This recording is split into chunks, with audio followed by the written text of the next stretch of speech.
नमस्कार दोस्तों। आज हम बात करेंगे डिजिटल सर्विस टैक्स के बारे में। इसके बात करने से पहले हम इसका पहले बैकग्राउंड जानते हैं कि इसका बैकग्राउंड क्या है। ये जो टैक्स है वो टैक्स मुख्य रूप से ऐसी एडवर्टाइजिंग कंपनीज जो ऑनलाइन एडवर्टाइजिंग करती हो उनके ऊपर लगाया जाता था, चाहे वो फेसबुक हो, ट्विटर हो, इंस्टाग्राम हो या फिर आपकी यूट्यूब हो, कोई भी हो। इन सभी पे एक एडवर्टाइजमेंट टैक्स लगाया जाता था बाय गवर्नमेंट। उस टैक्स का जो इंटरेस्ट है, वो जो जितना भी प्रॉफिट होगा उस कंपनी का, वो 6% था उस टैक्स का। लेकिन कंपनियों ने क्या सोचा कि हम हमारी कंपनी जाती है किसी सीए के पास इंडिया में और बोलती है कि हमें हमारे टैक्स से बचा दीजिए। तो सीए सजेस्ट करता है इन लोगों को कि आप ऐसा कीजिए, कुछ टैक्स हेवन कंट्रीज में अपनी सब्सिडरी को इस्टेब्लिश कर लीजिए और वहाँ से यदि तुम कुछ चीज़ परचेस करते हो, जैसे यदि एप्पल कंपनी है, एप्पल कंपनी यदि मालदीव में है कोई सब्सिडरी उसकी या पेरेंट कंपनी, तो एप्पल क्या करेगा, अपनी पेरेंट कंपनी से क्या खरीदेगा, डिस्प्ले खरीदेगा। मान लो 100 रुपये की उसने डिस्प्ले खरीदी और उसको बैलेंस शीट में दिखा रहा है वो 1000 रुपये की। तो इस तरह उसका प्रॉफिट शिफ्ट हो जाएगा। जब प्रॉफिट शिफ्ट हो जाएगा, जब यहाँ यदि 5,000 करोड़ का जो प्रॉफिट हो रहा था, तो इस तरह यदि वो प्रॉफिट शिफ्ट करेगा तो वो फिर उसको कितना 500 करोड़ दिखाएगा। तो फिर उसको कितना टैक्स देना पड़ेगा गवर्नमेंट को, 500 करोड़ पे 6%। तो इस तरह प्रॉफिट शिफ्टिंग का काम चल रहा था। तो गवर्नमेंट ने 2016 में एक इक्वलाइजेशन लेवी रूल लेके आई। फिर तो गवर्नमेंट ने क्या किया कि अब जब कोई भी कस्टमर यदि एडवर्टाइजिंग करवाता है, तो उसका जो टैक्स का पैसा है, सपोज करो किसी ने 1 लाख रुपए का टैक्स करवाया, तो 1 लाख का 6% टैक्स गवर्नमेंट पहले ही ले लेगी। इस तरह से ये इक्वलाइजेशन लेवी को लाया गया था। तो इससे क्या हुआ, एक विरोध उठा कंपनीज के बीच में कि नहीं, गवर्नमेंट तो पहले से ही इंडिया में प्रॉपर तरीके से हम व्यापार नहीं कर पा रहे हैं, तो इसके लिए कुछ होना चाहिए। तो आगे फिर क्या हुआ, जिस तरह एडवर्टाइजिंग कंपनी पर था अभी तक इक्वलाइजेशन लेवी, अब इन्होंने क्या बढ़ा दिया, डिजिटल सर्विस टैक्स लेके आ गए। डिजिटल सर्विस टैक्स में क्या होगा, आपके जो ई कॉमर्स कंपनी है उनको भी इसमें ऐड कर लिया गया।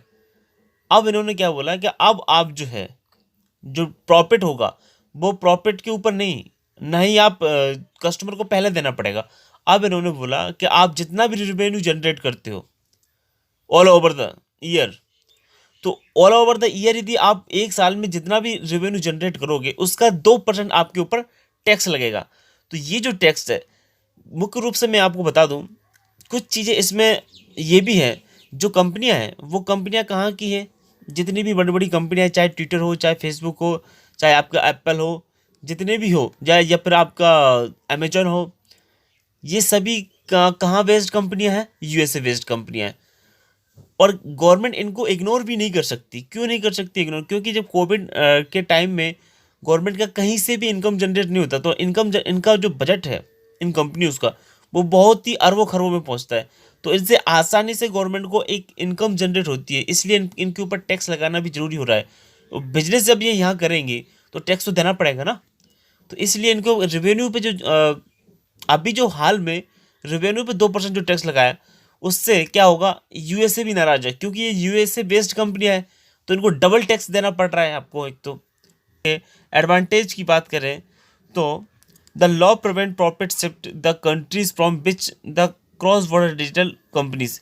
जो डिजिटल जो कंपनीज थी, जो क्रॉस शिफ्टिंग मतलब जो प्रॉफिट शिफ्टिंग का काम कर रही थी, वो उनका अब रुक जाएगा। Companies profit will be to stop losing corporate tax revenue. जो कॉर्पोरेट टैक्स जो कंपनी लगातार कम दे रही थी, वो अब गवर्नमेंट को आसा इजीली मिल जाएगा। डिसएडवांटेज इसके ज़्यादा है, क्या क्या है, taxing the gross revenue instead the firm प्रॉपर्टिक प्रॉब्लमेटिक।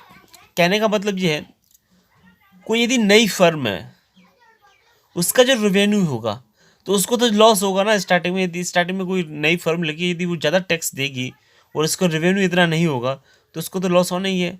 दूसरा है, ये इससे इंडिया और यूएस के जो ट्रेड हैं वो इफेक्टेड होंगे। कैसे, क्योंकि मोस्टली जो कंपनियां हैं वो कहाँ की कंपनियां हैं, यूएसए के। चाहे ट्विटर ले लो, चाहे फेसबुक ले लो, चाहे एप्पल ले लो। अगला पॉइंट आपका जो होगा, this platform and broker service provider would pass on the burden of tax the end of the consumer. यदि इन पर जितना बर्डन टैक्स का लगेगा उतना बर्डन कंज्यूमर पे क्या करेगा, ये अपना जो प्रॉफिट है वो कहाँ से निकालेंगे, कंज्यूमर से। तो कंज्यूमर से निकालेंगे तो वजन किस पे पड़ेगा, महंगाई की मार किस पे पड़ेगी, कंज्यूमर पे। तो घाटा किसका हुआ, कंज्यूमर का एटलीस्ट।